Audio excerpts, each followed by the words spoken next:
చూస్తున్నారు తెలంగాణ సమాచార్. వర్గీకరణపై చర్చ పెట్టమని కోరితే ఈ ప్రభుత్వం పెడచెవిన పెట్టింది. ఈ ప్రభుత్వ వైఖరిని వైఎస్ఆర్ సిపి తప్పు పడుతోంది.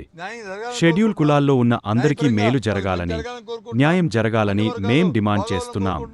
రాజకీయ స్వార్థం కోసం, అవసరాల కోసం, రాజకీయ ఎత్తుగడలతో ఈ కార్యక్రమం చేయడం తగదని కూటమిని హెచ్చరిస్తున్నాం. బొత్స సత్యనారాయణ శాసనమండలి విపక్షనేత. దీని మీద తెచ్చిపెట్టండి, తీర్మానం పెట్టండి, మా అభిప్రాయాలు మేము చెప్తాం.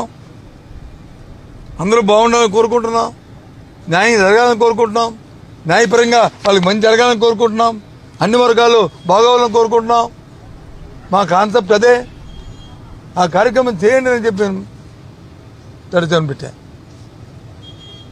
నేను పూర్తిగా కూడా ప్రభుత్వ వైఖరిని మేము తప్పుపడుతున్నాం.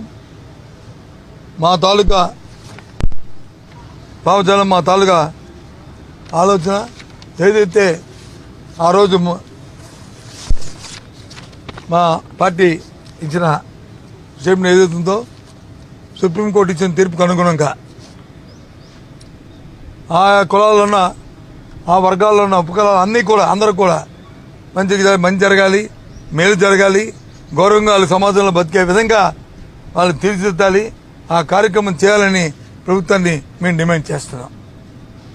వాళ్ళకి న్యాయం చేయాలని మేము డిమాండ్ చేస్తాం. అంతేగాని రాజకీయ స్వార్థం కోసం, రాజకీయ అవసరాల కోసమో, రాజకీయ ఎత్తుగడలకో చీప్ ట్రిక్స్ వేసుకొని చిన్న ఆలోచనతో కార్యక్రమాలు చేయడం సమంజసం కాదు.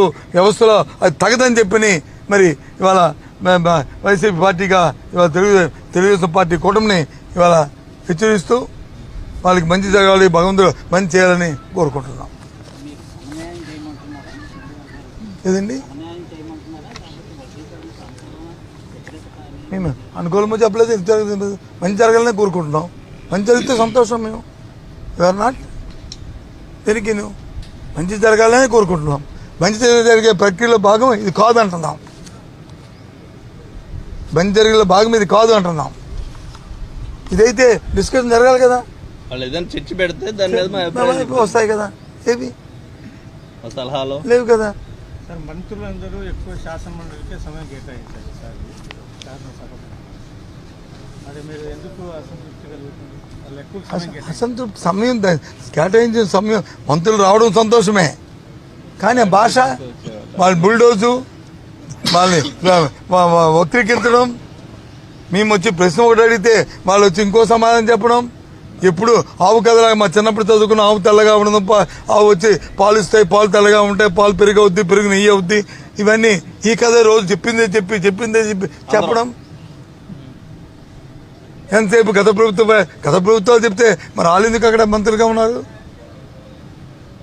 వీళ్ళు ఏం చేస్తారో, వీళ్ళు ఏం ఉత్తరిస్తున్నారో, వీళ్ళు ఏం కార్యక్రమాలు చేస్తారో, రేపు రాబోయే కాలంలో వీళ్ళ ప్రణాళిక ఏంటో, వీళ్ళ విధానం ఏంటో అది చెప్పాలి కదా. అవి లేవే. చెప్పారు ఎలక్షన్ ముందు, చెప్పారు రోడ్ల కోసం. అయిపోయింది. ఏమైంది? ఎలక్షన్ ముందు చెప్పిన మా సోదరులు చెప్పినట్టు ఎలక్షన్ ముందు చెప్పిన సూపర్ సిక్స్ ఏమైంది? ఆ ప్రీ బస్సు ఏదే యాప్లు పెట్టారే, రాష్ట్రంలో ఎక్కడికి వెళ్ళిపోవచ్చు, ఏ తీర్థానికి వెళ్ళిపోవచ్చు. ఏమన్నా రాత్రి చూశాను ఒక యాప్. ఎంత మన కుటుంబం ఇబ్బందిలో ఉంది, దేవుడి తీర్థార్థకి వెళ్దాం అనుకుంటున్నాను, 4 సంవత్సరాలు పెట్టింది. ఆ తల్లి వచ్చి ఆ భర్తను అడుగుతుంటే మళ్ళీ ఆవిడే మళ్ళీ తిరిగి లేదు ఒక ఈ ఎన్నికల్లో అంటే ఇంకోటి చూపెడుతుంటే ఎంత మోసం అండి, ఎంత దగా అండి, ఏ రకంగా చేశారండి. అవన్నీ జగన్మోహన్ రెడ్డికి, వైసీపీ పార్టీకి మాకు అలవాట్లు లేవు. అలవాటు ఉంటే ఇంకో 100 అబద్ధాలు చెప్పాను. అబద్ధాలు చెప్తే అవి ఎలకాలం కొనసాగు.